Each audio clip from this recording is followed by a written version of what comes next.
Alix fait une randonnée dans une vallée. V de D représente la distance V que doit encore parcourir Alix pour atteindre le sommet, exprimé en kilomètres, après avoir parcouru des kilomètres.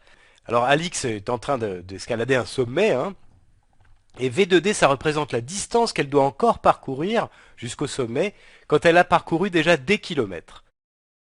Voilà. Alors que signifie l'égalité V de 2 égale grand T? V de 2 égale grand T. Alors on va essayer de réfléchir un petit peu sur ce que c'est que V de 2 déjà. V de 2, c'est la distance qu'elle doit encore parcourir jusqu'au sommet quand elle a déjà parcouru 2 kilomètres. Voilà. Donc en fait, ce que veut dire cette égalité, c'est que quand elle a parcouru 2 kilomètres, eh bien il lui reste encore T kilomètres de marche, hein.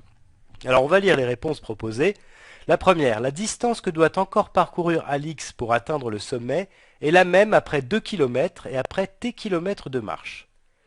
Alors, la distance que doit parcourir Alix pour atteindre le sommet est la même après 2 kilomètres. Donc la distance après 2 kilomètres, c'est ce qu'on appelle V de 2, hein, c'est la distance qui lui reste à marcher quand elle a fait déjà 2 kilomètres. Donc ça, c'est la distance qui reste à parcourir après 2 kilomètres, quand elle a déjà marché 2 kilomètres.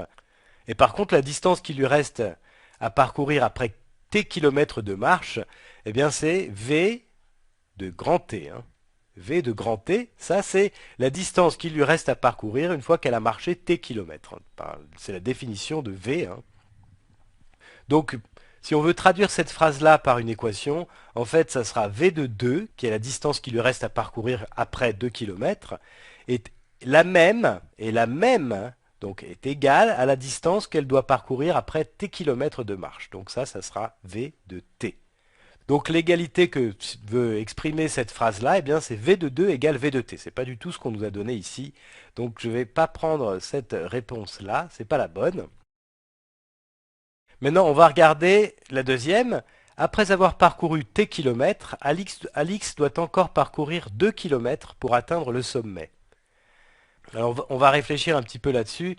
Quand elle a parcouru T kilomètres, la distance qui lui reste à parcourir, eh bien c'est V de grand T, hein. Ça, c'est la distance qui lui reste à marcher quand elle a déjà fait T kilomètres. Et là, on nous dit Alix doit encore parcourir 2 kilomètres pour atteindre le sommet. Donc ça veut dire que V de T est égal à 2.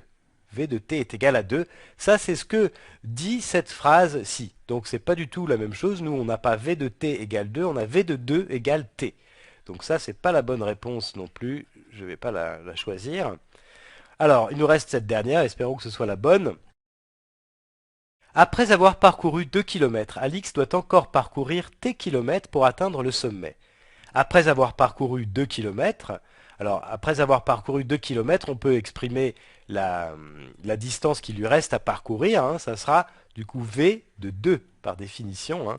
V de 2, c'est la distance que Alix doit parcourir pour atteindre le sommet après avoir parcouru 2 kilomètres. V de 2.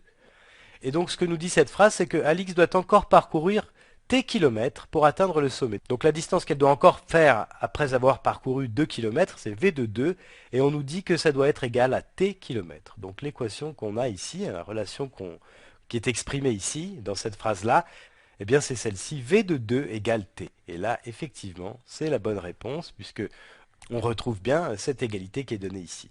Donc voilà, ça c'est la bonne réponse. Après avoir parcouru 2 kilomètres, Alix doit encore parcourir T kilomètres pour atteindre le sommet. Ce qu'on peut dire en langage mathématique, V de 2 égale grand T.